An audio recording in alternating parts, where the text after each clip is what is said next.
There is one rule of comic collecting. Up next on this video from Bronzeville Comics.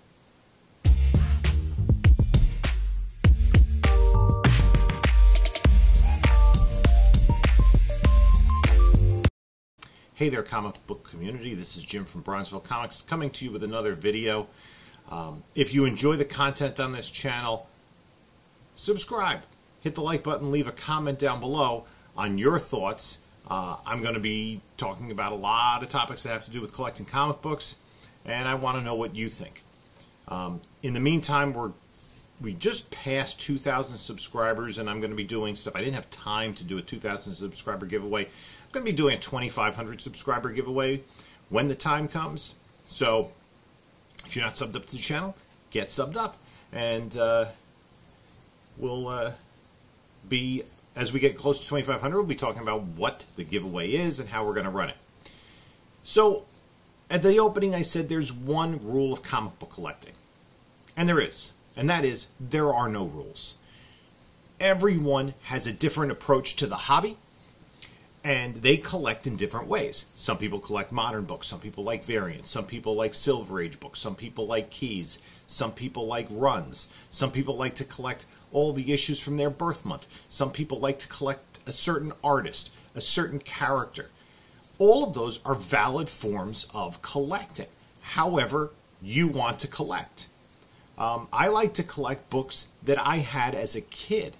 And my memory's good enough to remember the covers that I had. For instance, at last year's King Con in the fall, I picked up a copy of, I don't remember the issue number, but it was The Monster Frankenstein from Marvel in probably about 1973. I remembered the cover. I don't have that book any longer. My mother probably threw it out in one of her subtle little personal childhood. But it was great to bring it back into the collection. And I've kind of been looking at books from the early to mid-1970s that I had. That's one form of collecting. I also collect runs.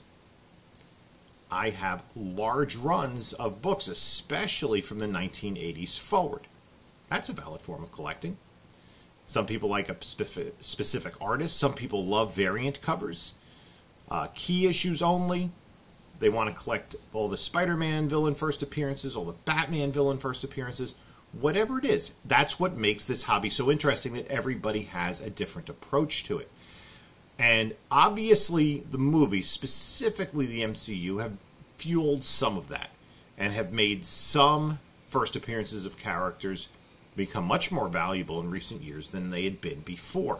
Characters like Iron Man and Black Panther are, relatively speaking, their first appearances are worth more than they were 20 or 30 years ago. Additionally, some very obscure characters whose first appearances were worth, $1 or just worth what a random issue in that run was worth, have exploded. Like Mobius or Ravonna Renslayer we saw in the Loki series. And I think we're going to continue to see some of that as we see more Disney Plus series, MCU movies. All of that is valid. Now, there are people who will speculate on books and look to flip books. There are dealers. Without dealers, you can't buy comic books. There are people like myself. Part of my new enjoyment of the hobby is to go to flea markets, garage sales, comic shows, and try to get books for fairly cheap. Not necessarily books that I want to keep in my personal collection, although sometimes those are there, but books I can sell at a profit. Maybe sometimes send out to get graded. And that's valid as well. Some people think that that's not a valid form of collecting. It is, because what those of us that do that are doing is we're taking the books from almost the trash heap and recirculating them into the hobby. And for people who are collectors / flippers dealers, we have a lower price point we need to maintain, because unlike comic shop owners, we have no overhead. So it's easier to make deals, especially when you establish relationships with people in the community. if you buy a collection for relatively cheap, you're dealing at a margin. Your margin is only basically what the collection cost you and the time it takes you to go through it. Which brings me to my next point. Slabs versus raw. Some people are very much in the anti-slab category. They only want their books raw. Some people want their books in slabs. Both are valid. It's whatever brings you enjoyment. Now, I was going through my personal collection a few years ago and reorganizing everything.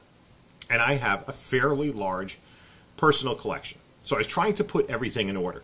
And the last time I had done so, where I had put everything in alpha number order, was in 1987. I have acquired a lot of books since then.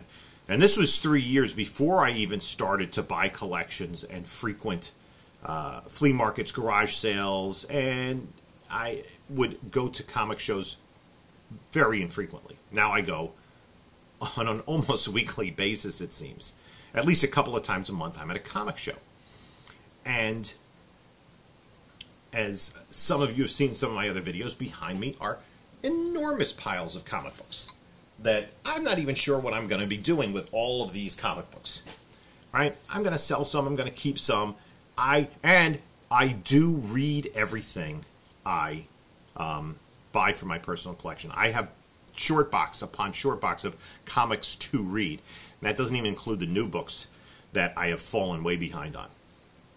Anyway, I was going through my own personal collection, and I was getting enjoyment out of putting everything in order and taking a series that I had the entire run of, the Blue Beetle series from the 1980s, or Mark Spector Moon Knight, and I was getting enjoyment out of the fact that I had the entire run of issues, and I could just kind of flip through them and go from issue 1 to whatever the last issue in the series was. And sometimes it bothered me that for no apparent reason, I didn't have the full series.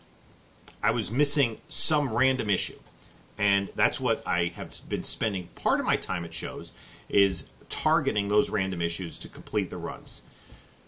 Now, I also realized I will never have the opportunity to read these series in their entirety over again. So, for instance, the Blue Beetle series from the 1980s, the DC series with Ted Kord, I enjoyed that book. I have every issue. I'm never going to read all the issues again. Maybe, a couple issues I could pick up and flip through, but I did get enjoyment from just going through all of them and just looking at the covers. And that leads me to slabs. Some people don't like their books slabbed, and there is the aspect to me that doesn't make any sense. It comes from other aspects of collecting, stamps, coins, sports cards. It makes sense. There are only two sides to each of those items. You slab a baseball card, a 1952 Topps Mickey Mantle, you have the front, you turn it around, you have the back, you have the entire thing. You see the entire thing.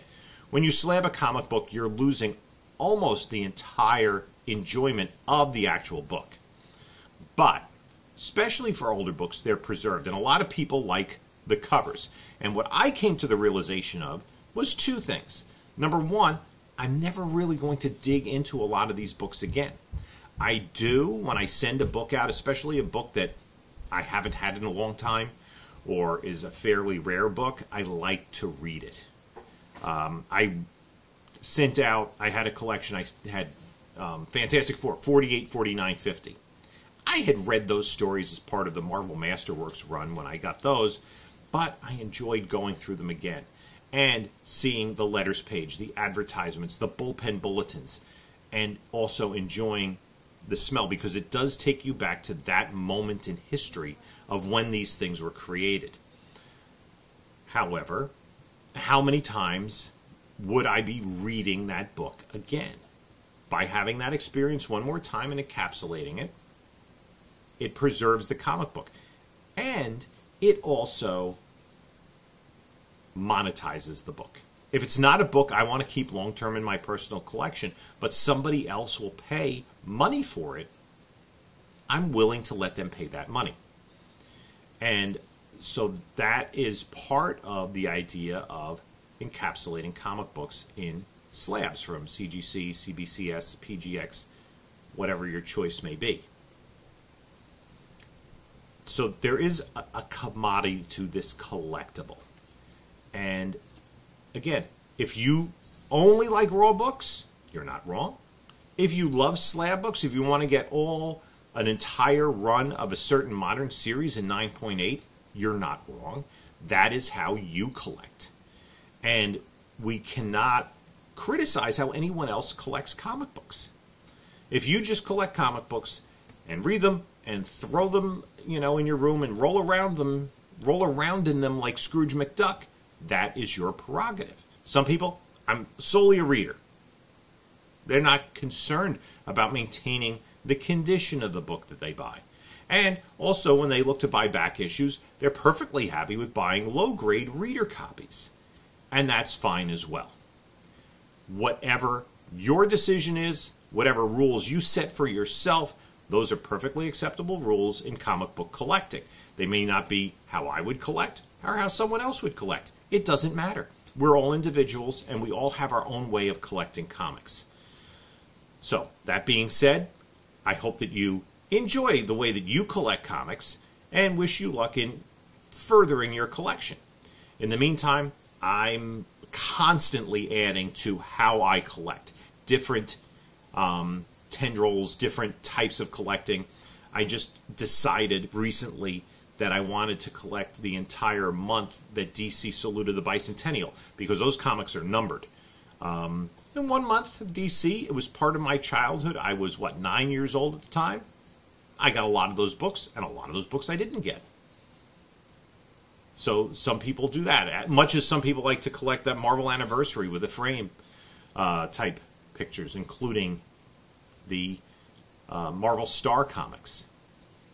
If that's the way you like to collect it. If you like to collect Mark Jewelers inserts. If you like to collect Canadian price variants. If you like to collect only newsstands.